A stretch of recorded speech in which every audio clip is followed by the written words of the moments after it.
Support for this week's episode of Judaism Unbound comes from the Diller Teen Tikkun Olam Awards. Applications and nominations are open now.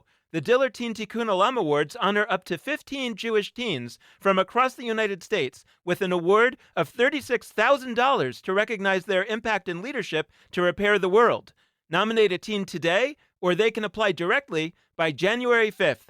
Learn more at dillerteenawards.org. That's DILLER teenawards.org. This is Judaism Unbound, episode 348, Jewish Gathering. Welcome back, everyone. I'm Dan Liebenson. And I'm Lex Rofberg.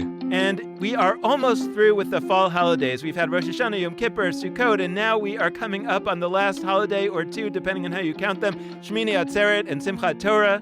And hopefully you have had, in some measure, a positive experience in some or all of these holidays. We actually had an experience like that just the other day for a holiday that most people haven't heard of called Hakel. It only comes once every 7 years. It's part of Sukkot, and traditionally the Torah was read on this holiday. Maybe the entire Torah, hard to know. Maybe it never happened, could be mythical. So we did something that maybe has never been done before, which is that we had a digital gathering where the entire Torah was read. It took about 13 hours. There was a chat going the entire time. I think it produced something like 100 pages of live commentary by people who were sitting in the room participating in that chat. You can go to a website where we've preserved the reading, not the chat, but the reading is at www.judaismunbound.com/Hakhel. That's HAKHEL 2022.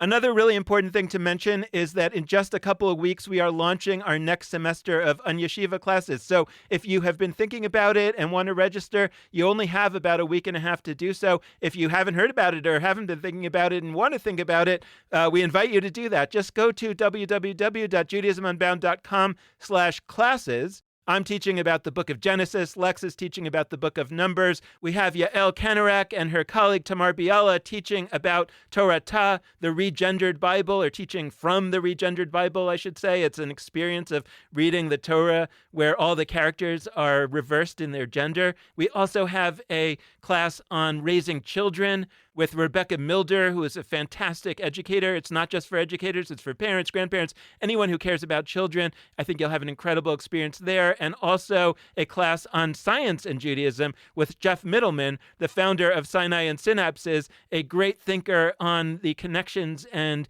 problematics of Judaism and science. We think it's going to be also an amazing experience for everyone. So check out those classes at judaismunbound.com/classes. And last, I'll just put out the request again that at the end of this fall holiday season, you consider supporting our work at Judaism Unbound with a contribution of any size. If you have been appreciating our content and our classes and everything that we're doing, please consider going over to judaismunbound.com/donate to make a contribution. So now let's turn our attention to the topic of today's conversation, which is building on our conversation last week with Ron Wolfson on relational Judaism. We are talking today with Rachel Gildiner, who is the leader of an organization that has put relational Judaism ideas at its very center. The organization that she has led until very recently is called Gather DC. And now Gather DC has been so successful that they are taking their ideas national, international, and they have created a spin-off organization called Gather Inc. Let me just say a couple of words about these organizations. Gather DC is, as you might imagine, in Washington, D.C. It talks about itself as a Jewish nonprofit that serves as the one-stop shop for everything 20s and 30s need to live their best Jewish life. Whether they're looking for Jewish events, people, synagogues, housing, jobs, rabbis, kosher food, or anything in between, they help connect you. As I said, our guest today has been the executive director of that organization and is now the CEO of the spin-off organization, or I don't know what you call it when it's a spin-off that actually becomes larger than the original organization, but she is now the CEO of that organization, which is called Gather Inc. By reimagining the Jewish community's strategies and systems through a relational lens, Gather Inc. believes that we can reach more people with authenticity, relevance, and joy. Our guest today, Rachel Gildiner, helped pilot Hillel International's peer-to-peer engagement and education initiatives and is now the CEO of Gather Inc. Rachel has also taken this relational approach to advance women's equity in the Jewish workplace and beyond. In 2019, she launched Year of the Jewish Woman, a vibrant Facebook community where over 5,000 female Jewish professionals and allies can connect and discuss key issues and challenges. Rachel Gildiner has a master's degree in higher education administration from the George Washington University and a certificate in experiential Jewish education from Yeshiva University. We are so glad to finally have her here on Judaism Unbound. So, Rachel Gildiner, welcome to Judaism Unbound. It's so great to have you. It is such a pleasure to be here. Thank you, Dan. Well, this is one of those conversations that I kind of feel like we should have had many years ago because, for many reasons, because we're old friends, because of all sorts of things. But one of the reasons is because as I was reflecting upon Gather, now Gather Inc., it is actually one of these organizations that has actually been around for a while. It's not something that was just created a year or two ago. And those are the bunch of organizations that we actually talked to in our first year of the podcast. And somehow or another, we didn't have that conversation then. So I note that just as just for listeners who want to, maybe put this into the right order, I don't know, go put this into episode 32. But could you tell us this actually not so short history anymore of Gather? First of all, I forgive you. Better late than never. Thank you. I didn't even have to ask 3 times. So you're absolutely right. Gather has a really unique and longer history than some people might know. In 2010, 2011, a group of young adults across DC who were friends came together. There's an amazing evolution story. They were around a table over the Snowmageddon Shabbat and realized that there was no central address to find out what was happening for young adults across Jewish DC. And so they basically started a grassroots movement that at the time they called Gather the Jews, from the book of Esther, where Esther says, go gather the Jews and have them fast. They realized there was a need and they started a listserv. They started hosting monthly happy hours. The first happy hour, there were 5 people. The next happy hour, there were a few more, and so on and so on. And they really grew a grassroots movement for young adults in the greater Washington area who were looking to connect to Jewish life. It became a website. They started featuring Jewish People of the Week. It was completely grassroots and volunteer-led. And by the time I came on in 2014, there were 3 foundations who had committed to funding the project for 3 years. And so we had 3 years of funding to essentially take what Gather the Jews had built and apply this relational engagement and education model to post-college and to basically build out Gather into its next evolution.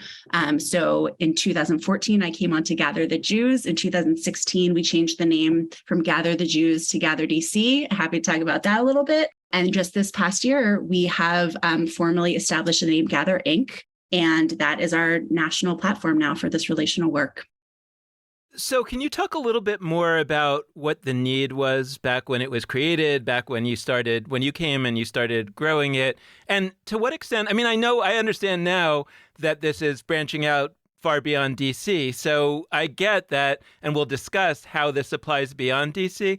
But was this a project that probably only could have started in a place like DC, maybe New York, where a lot of young Jews are there in a kind of short-term period of time before, and so they're not likely to join synagogues and whatever. They're probably not likely to join synagogues no matter what, but, one could argue to the funders that they're not likely to join synagogues because they only see themselves there for a few years. Is this the kind of thing that had its birth in DC for a really important reason, or it could have happened somewhere else? That's a great question. And I don't want to throw DC under the bus because I love DC and I think it's full of really smart and entrepreneurial people. And I think that's what happened here. But I actually think the ingredients were ripe in other cities. And I do think there's probably a very unique reason that it happened in DC. And you also have to remember, this was DC about 10 years ago. And so I think at the time, like you said, there are lots of young adults who move to the city who are here for either the length of an administration or for fellowships. And a surprising number of people actually live here for a long time. And one day they look up and they say, oh, I guess I live here now, not just for 2 months, not just for 2 years, but I've been here and I want to connect. And so I do think that some of the ingredients specifically in DC at the time is that there was this burgeoning of things happening for young adults. there was a flourishing ecosystem.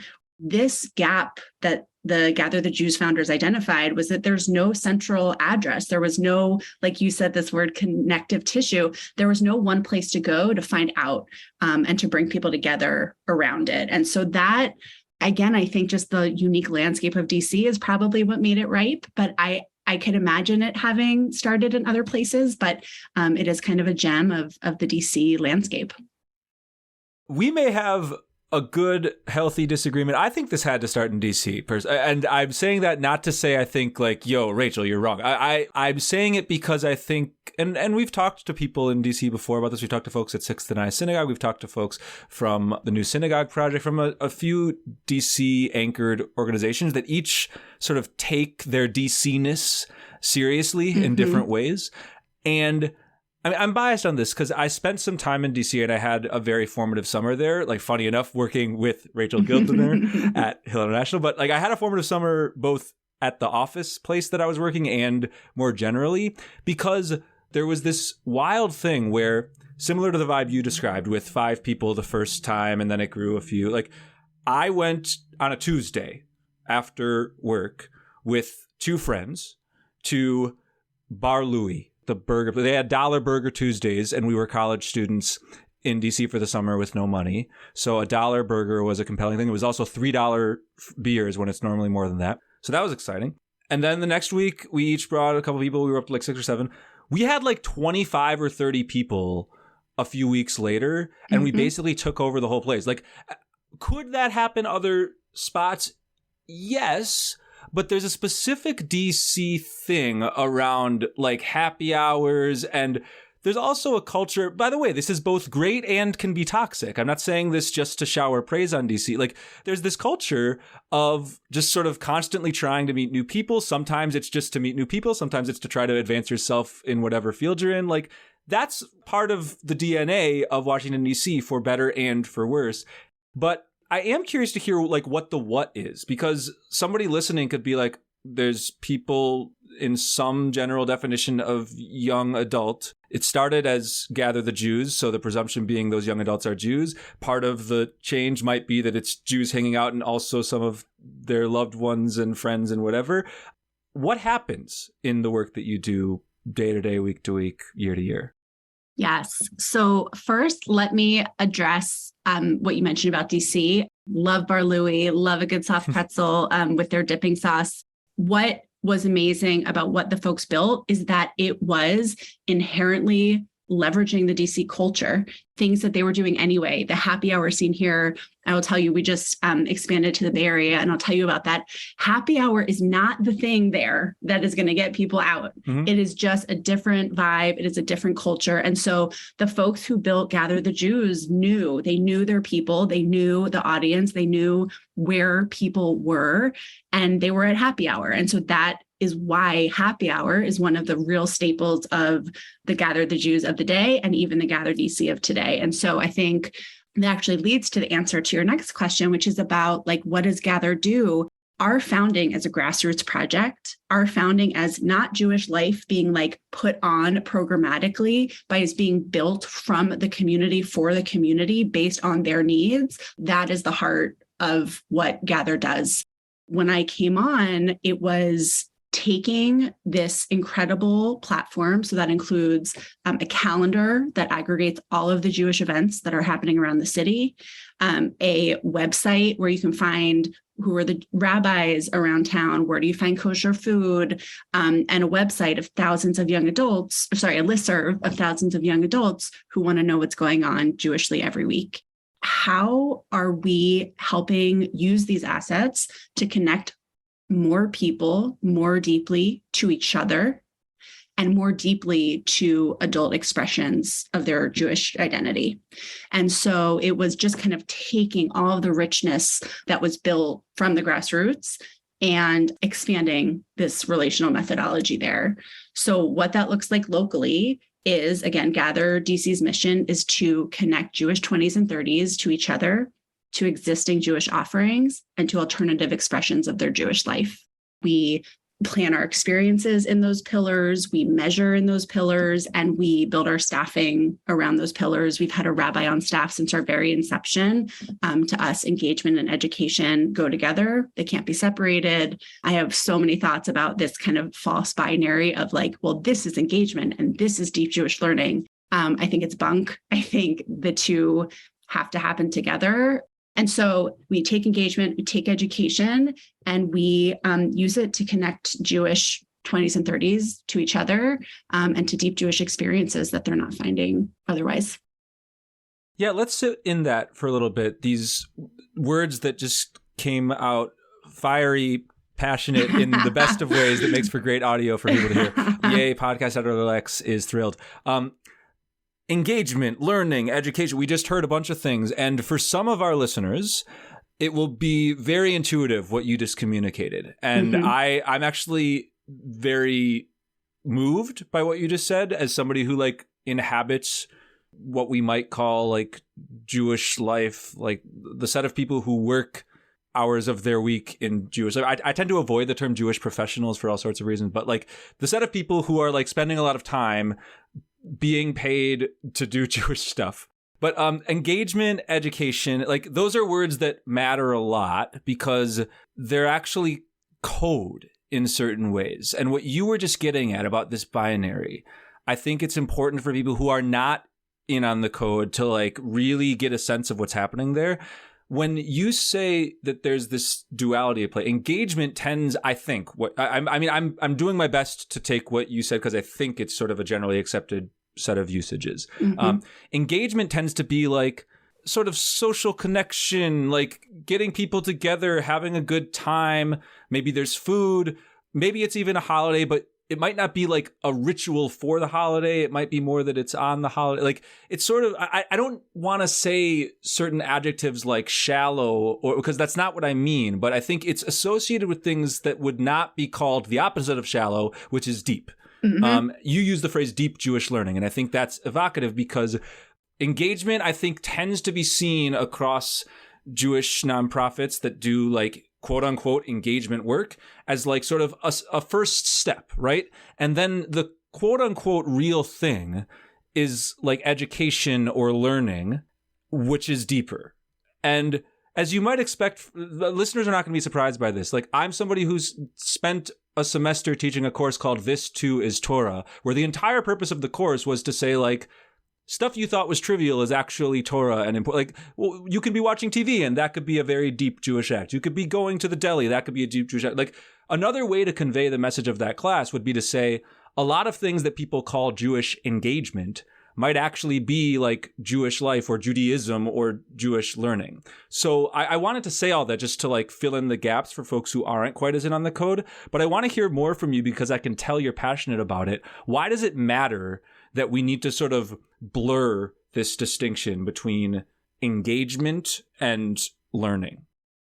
Yes. Oh, everything you said.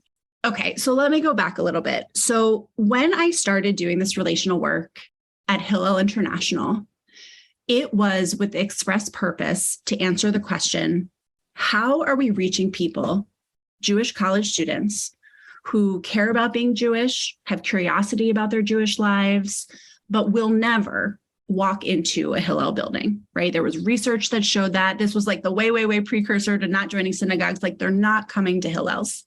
And the one tool that everyone seemed to have at their disposal was a program. Well, what programs can we put on that will get them? What speaker can we have?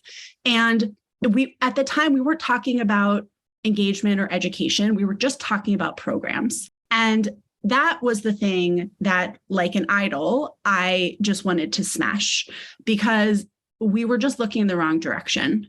And in this process of not talking about programs, but instead talking about people, we've kind of like created this bifurcation of, well, there's people as people, which is what you said, Lex, like social, which is kind of devalued. And then there's like our learning and education. And that, again, it's the term that Hillel used at the time was breadth and depth, right? How do we go really wide and reach a lot of people?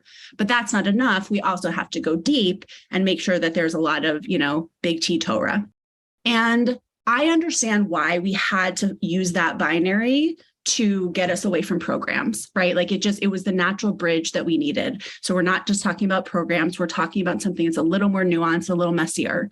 But the problem is that we're so far stuck in that binary right now that, like you said, engagement is code for these are the things I hear: social, light, Jewish light, soft, all the things that people need to live their life, like connection and friends and social networks, but it's soft and it is kind of dismissive, versus, like you said, the real stuff, which is the learning and the text and the ritual. And where I think we are at now is that we're too far down the rabbit hole in each of those. We need to bring it back and look at it holistically. And this is where I think the relational lens helps. You have to look at a whole person. A person is not half of you is a learner and half of you is a social person. We know there has been research for decades that shows we learn best in relationship, in deepening an ongoing conversation. We make meaning by having relationships and conversations with people that help us process what we have learned. We're learning all the time. And so this infusion of education and learning more as a process than output, I think it's a linguistic problem. I don't think we have the words for it yet. And so even as I'm challenging, trying to grasp at the words, I don't think we have them yet. But what I know, just like what I knew then, that the program is broken, this binary is broken, and we need to do a better job at bringing them together, because we're doing a disservice to the people that we're trying to serve by kind of separating it into these two ways. I generally think of Gather DC, et cetera, as really pushing on that relationship element and perhaps saying, look, there are other organizations that are doing content, not necessarily programs content, but our specialty is to make sure that people don't lose sight of the human relationships. And I had a set of questions, in mind based on that maybe wrong assumption, which is basically but what if these people that are doing the content are no good at the relationships? What are we supposed to do? Yes.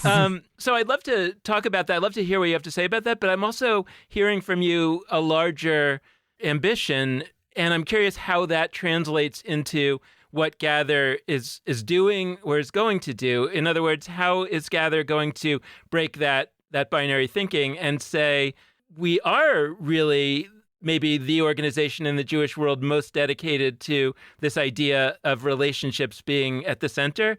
And at the same time, we are also going to be that organization in the Jewish world that is making sure that it's not only about soft ideas of, just Jews hanging out with other Jews, but that there really has to be a new way of approaching Jewish substance. First of all, all Jewish content people need to be relational experts. Gather DC is founded on the research that was done at Hillel, which was a connection of these peer engagers, which Lex knows about well, who were trained to build relationships with their peers. And on those same campuses, there was what was called a senior Jewish educator. The engagement and the education, the breadth and the depth were kind of put together. And so from its DNA, from its inception, Gather DC hired a director, myself, and a rabbi educator. And we were kind of the co-visionaries of how we were building this. And so education informed the engagement strategy, and engagement informed the education strategy. And so when we look at the landscape, there are an incredible number of organizations who are doing really excellent Jewish learning, Jewish content, as you were saying. Gather is not trying to be that. What we're trying to do is shift the culture, whether you're in the content space or the engagement space, again, to fall into that binary, where we have to center relationships as the driving force of how we build community. And that is what feels missing. So it is true, we're not trying to do all things and be all things. Our driver is how can we help Other communities, other cities, other organizations build their own relational capacity to do relational work. And we feel that that also has to really exist in some of these more content-based experiences that are really focused on deep Torah, but could be enhanced so much by having a deeper understanding and sense of the relational aspects of that work. And so, again, you're right. All the questions that you had for us about relationships, like that is the work that we're doing and that what we believe in. And this connection to how that deepens Jewish wisdom, Jewish curiosity, living a Jewish life. We don't want to divorce the two.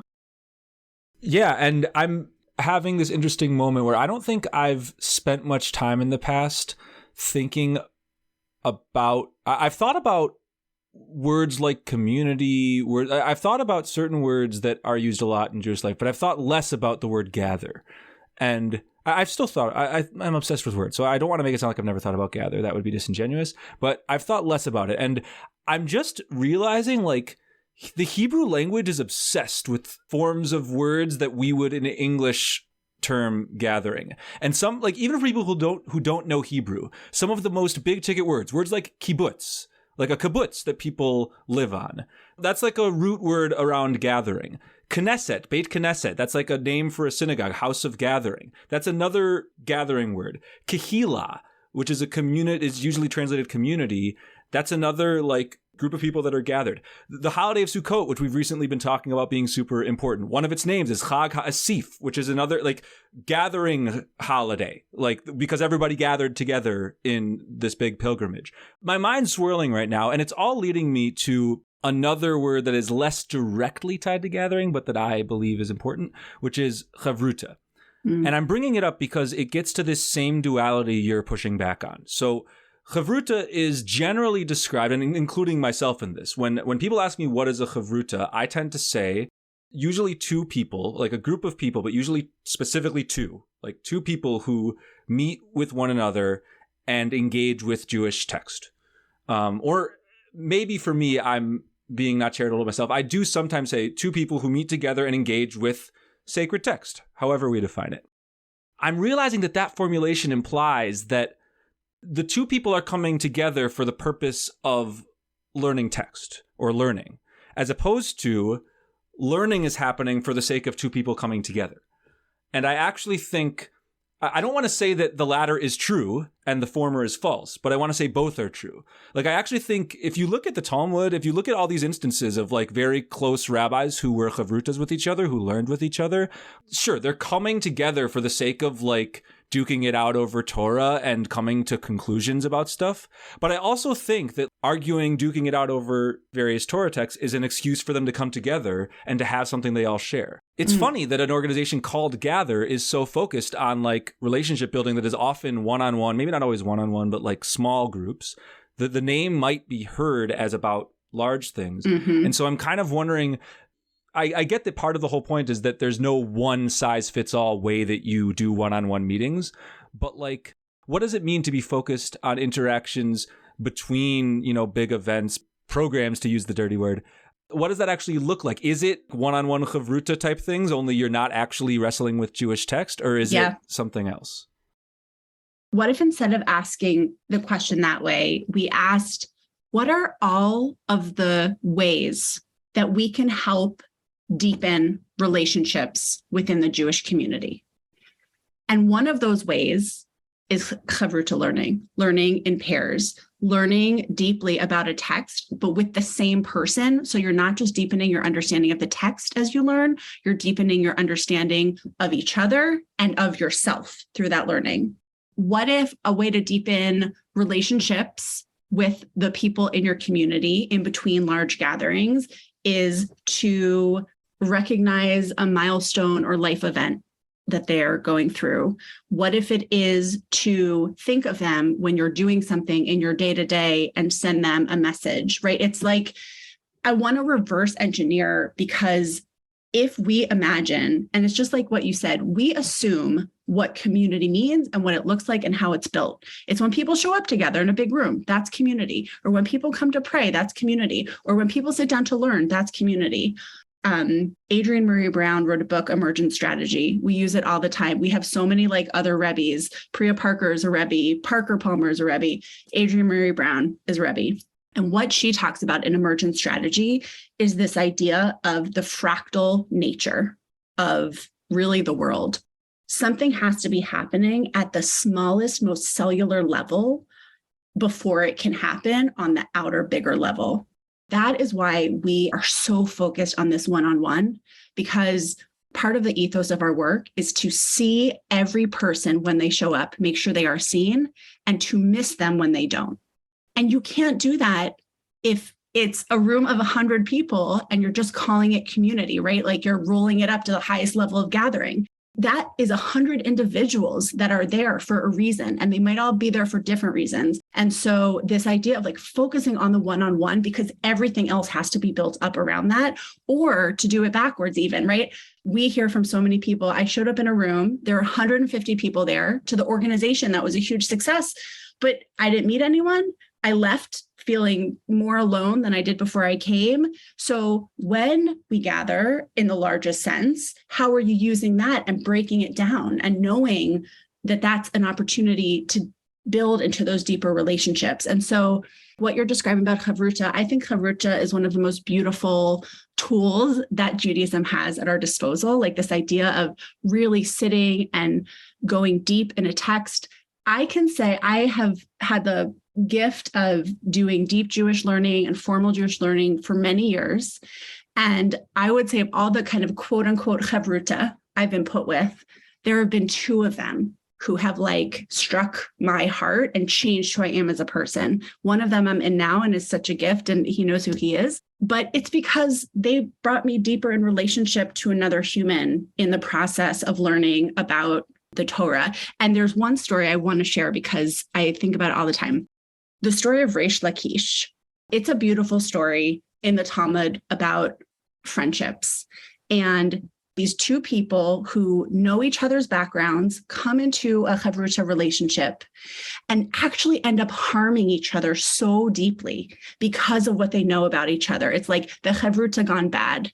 And it's a beautiful story about friendship and hurt and harm. But to me, it is the power of, they weren't just chavruta who like showed up and read a text and left. They were like embedded in each other's lives and learned about each other and their past and their passions, and like relationships should change you. And so for chavruta to be transformative, it's like, we know how to do the learning part of it. Do we know how to do the relationship part of it? Like, do we know, and are we equipped as Jewish, professionals, to use your dirty word, are we equipped to enter into relationship, because that's what we know community is built on? Yeah, that's a great story. I'll do a little bit of a self-plug because B'nai Lappi and I have a video show, which is soon to become a podcast called The Oral Talmud, where we spend a lot of time on that story. And as you can imagine, we explored how it was not only a chavruta learning relationship, but also potentially a romantic sexual relationship. So there's a lot of really interesting stuff going on there. And there's so much to that story that's relevant because, in part, Reish Lakish, before he met Rabbi Yochanan, he was said to be like the head of the bandits, or, i.e. a not engaged Jew, or he was engaged in other kinds of pursuits. And, his encounter with Rabbi Yochanan kind of got him engaged in Jewish life. So there's a lot to explore there. And then when it's thrown back at him of who he was and that he didn't know enough, right? Like that can also breach a relationship. So again, it's just and one of the tragic things that he says is, what did this really even get me? Yep. Because that broke down. So, by the way, I think that's an incredibly important point to the idea that I think that probably the next error that the Jewish community is going to make is to think that engagement ends when somebody signs the membership papers or whatever, as opposed to that engagement has to become this lifelong, maybe engagement is the wrong word at that point, but the relationship has to be attended to forever, just as we have to attend to every other of our relationships in life forever. There's no relationship that we have, a friendship, a spouse, a child, that you can just kind of ignore them after the first year or so, and somehow that's going to come out okay. Yep. And yet we somehow, I think, have that notion that Judaism is a kind of thing where people at some point decide whether to sign up, and then it's on them.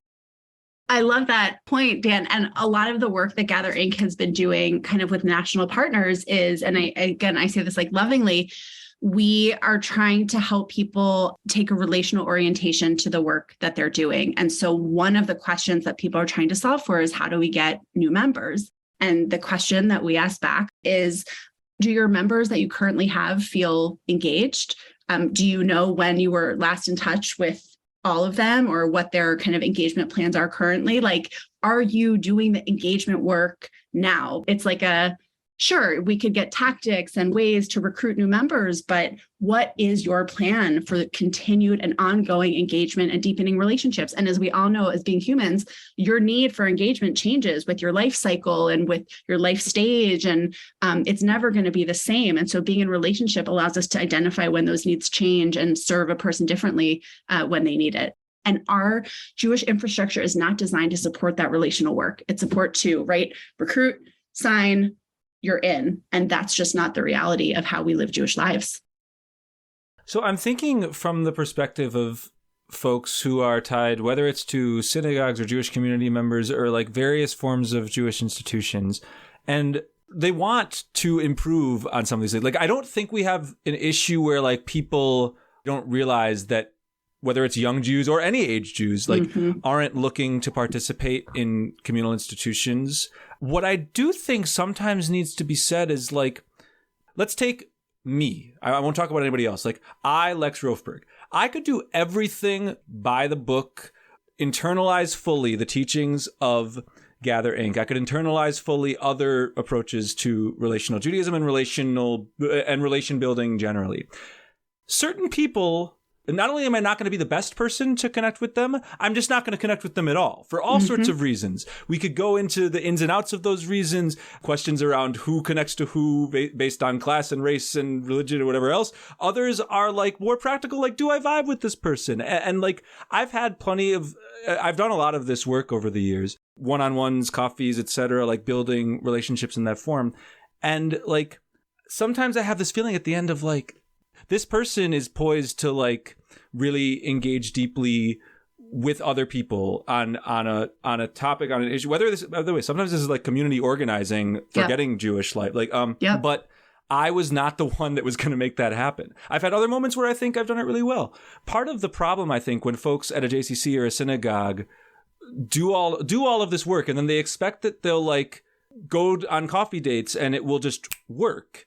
The set of people who are involved with those institutions are not a random sample of society that is able to effectively engage across all lines of difference. And so they might do a better job of engaging a population that they're already engaging to some extent. But I don't know that this is necessarily the route to like really salvaging an organization that's struggling or something. Like I think it's a much bigger thing. And so I just wanted to name that, not because I think you disagree, I think you deeply agree, but just to like, I think we need to recognize that it's not all strategy and it's not all like taking certain steps. Like some of this is institutions with resources need to be willing to like allocate that to people that are not them. Like a lot of this is like, if every synagogue in the country took certain budgets that are going into building renovations or whatever else and like gave money to people to like do really amazing to build micro communities that were not about benefiting the synagogue, like growing membership, but were about like, to me,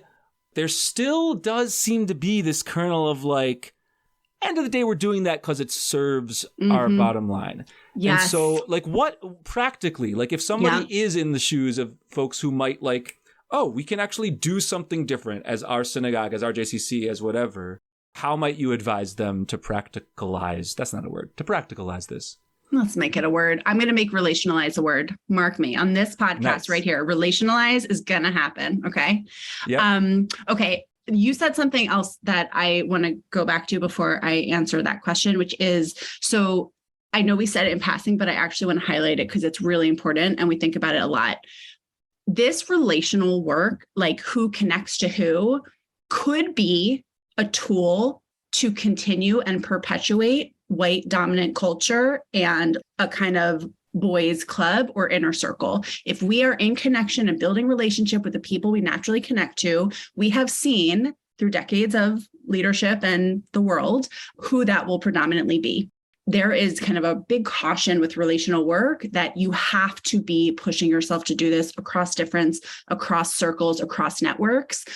And you have to find the people who will connect to those other networks, or else it really can be a self-perpetuating, like, yeah, I'm in a relationship with these, 10 people and we all have power and we're consolidated, like it can become unhealthy. And so I just want to name, like, that's not a small thing. It's actually a big caution in doing relational work. And so I just want to uplift it.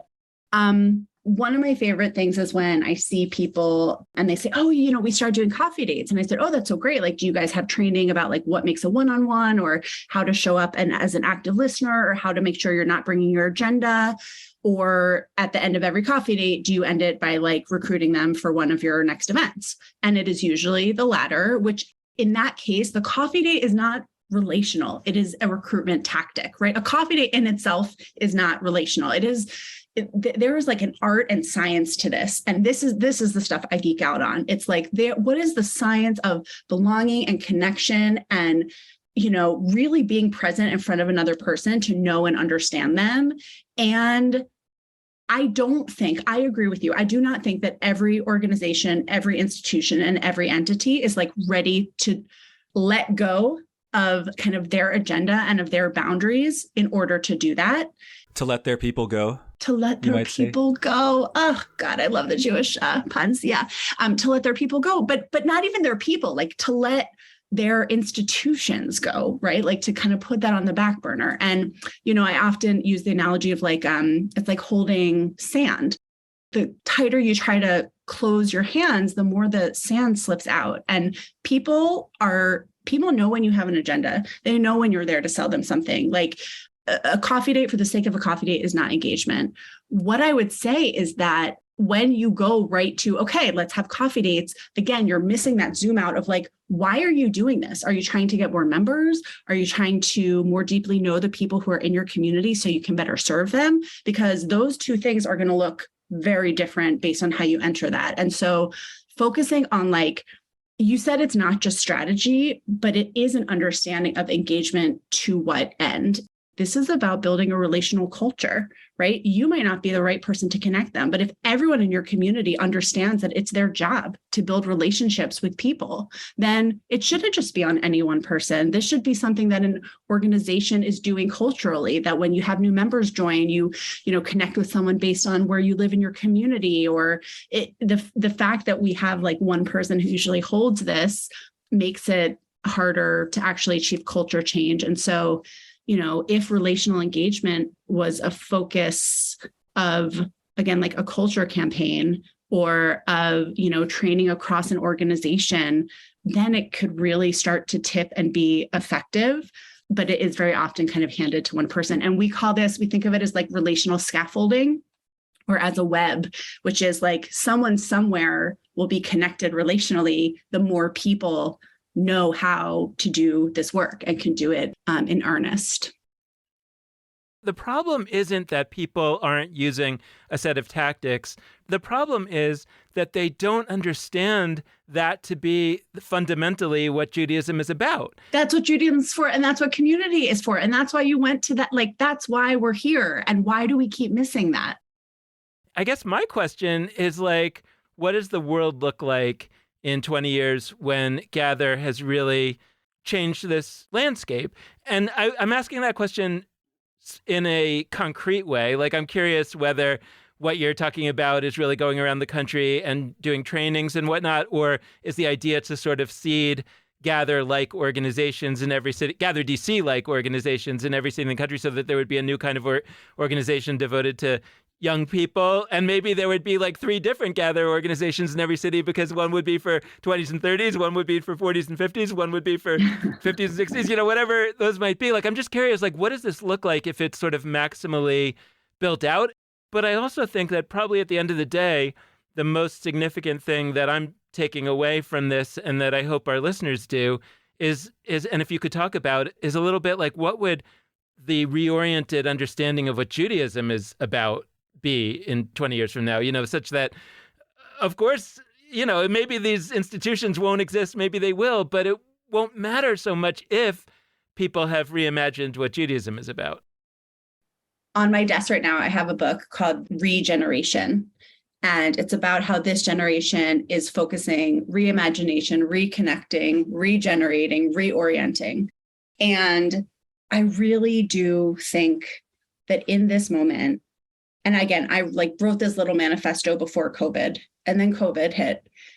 The things we were doing broke. And already I see how quickly we're kind of rushing back to build the same things. In 20 years' time, we imagine a world where everyone can access Jewish life that adds unique value to them, but they don't have to do that by walking into an institution. They do that through relationships. And that means that more people have found their Jewish place, their Jewish fit, their Jewish connection because they've had people to guide them and help them find that. That could exist outside of institutional walls. That could be an ongoing Rosh Chodesh group that was never affiliated with an organization, but people who were in that group welcomed them, invited them, they found it through a friend, it's in their neighborhood, right? It's where Judaism is happening in ways that are not contained by institutional walls, but are supported by relational infrastructure.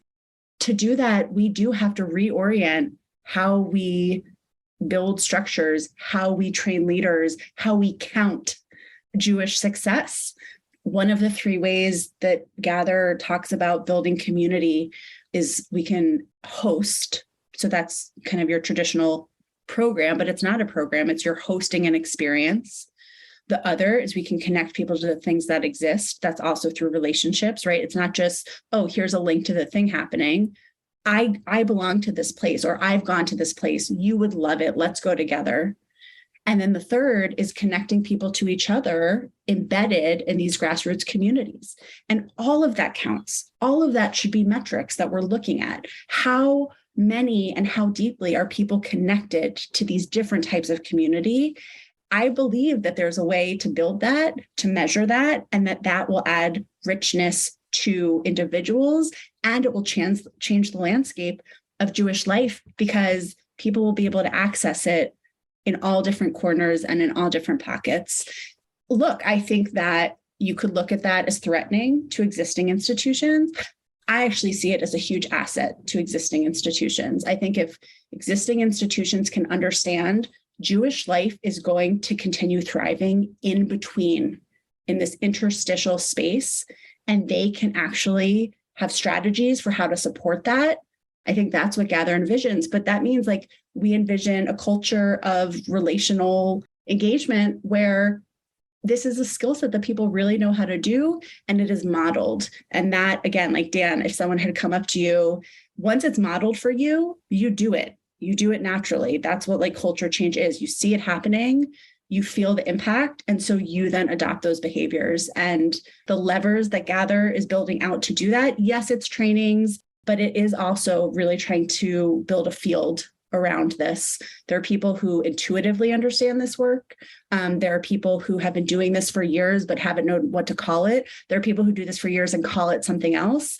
Gather Inc. is really trying to kind of uplift the movement of people who are thinking in this new way, reorienting around relationships and connection, and be a part of something greater.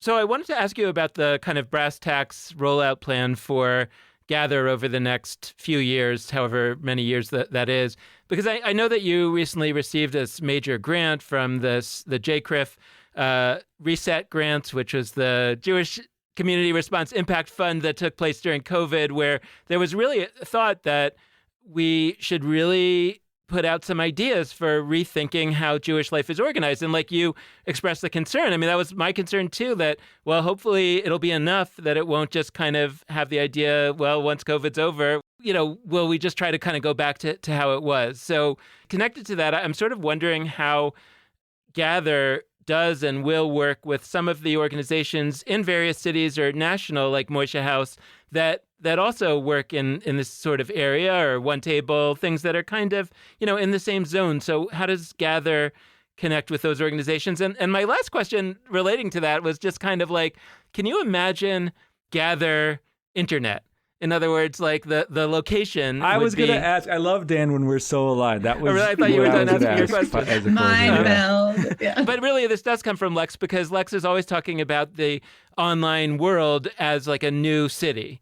And if that's right, or a new planet even, and if that's right, I think it's right, at least for some people, that they really live and they want to live, and it's perfectly okay if they want to live online more than offline in terms of Jewish community, etc. So do we need Gather online? So I'd love to, Of course let's we talk do. about the offline first and then the online. Yeah. Okay. So part of what I see is if we focus on a relational orientation to Jewish life and generate ideas about how to deepen Jewish community through relationships, I believe that ideas like Gather online, what will that look like? That it will generate ideas for what a relational future will look like. Online is not my thing. It's not my expertise. It's not my lens, but the relational lens can unlock. How can a Gather online deepen relationships with people and one another? Like, I actually think that it opens up this whole new expansive way that we can think about Jewish life online, offline, in between. And so I would love to see that online and like how to relationalize. For Gather's rollout, so we are first and foremost trying to scale a methodology, not a program. Gather DC is one model. It's one applied model of relational work with a specific population. Okay. Gather DC is an example of how relational work and building a relational platform across a city can transform kind of Jewish life and the Jewish landscape there. We connect people to what's existing. We see ourselves as something that helps all boats rise. If more people find out about Moishe House in DC and Virginia through us, that's our success. And so we really see ourselves working in service of the young adults who are trying to connect to Jewish life. And so we're partners, we're team players, we have an ecosystem view. And any city that we go to have a Gather DC model, most recently, we've just expanded to Gather Bay. So the Bay Area, how are we building a platform, but a platform that actually helps create connective tissue across the entire landscape? It's not just about providing another program opportunity in that space. I don't imagine us having hundreds and hundreds of Gathers in cities. I imagine us moving slowly and with the right partners. I think what we're going to be doing at the same time is working to scale the methodology. How are we training, learning, consulting with other communities and building networks of people who are thinking about this work? So right now we're going to have 3 pillars of our work. We're going to have Gather Cities, DC and Bay, and that might expand. We're going to have Gather U, which is our training, engagement, consulting, and learning. And we're going to have Gather Networks, which is how are we bringing people together, building networks, communities of practice, convenings. And we're going to have a really deep platform of relational data that's going to help support all of this learning. So that's where we're headed. We don't want to build for the sake of building. We want to build so that we can kind of push these relational ideas to help deepen and build out the field. I have too much to say about Gather online or like visions of what this will be online. The only thing I'm going to say now is that I absolutely think that we need to be thinking about that. I think we haven't so much yet. And if anything, I've used my city or planet thing when it benefits us. And we haven't thought sufficiently about the legit obligations we have to the people. Like, what are the obligations? Who are the people not being served that are here? Like, I think there are a lot of things that we would be thinking about doing that we haven't yet. So I'm grateful to that coming up. I will only say that we will plan to have an episode, Dan and I, where we talk a lot about that. So thank you so much, Rachel Gildiner, for joining us. It's been a fantastic conversation. Thank you. This is so fun. And thank you so much to all of you out there for listening. We hope you've enjoyed this conversation, and we hope that you'll tune in again in the future. A reminder, just like Dan said at the top, we've got our On Yeshiva courses that are kicking off in just about a week and a half. You definitely want to go to JudaismUnbound.com/classes and learn about them, and most importantly, register for them. Dan's teaching, I'm teaching, 3 other amazing teachers are teaching courses this semester. You want to learn more, head to JudaismUnbound.com/classes.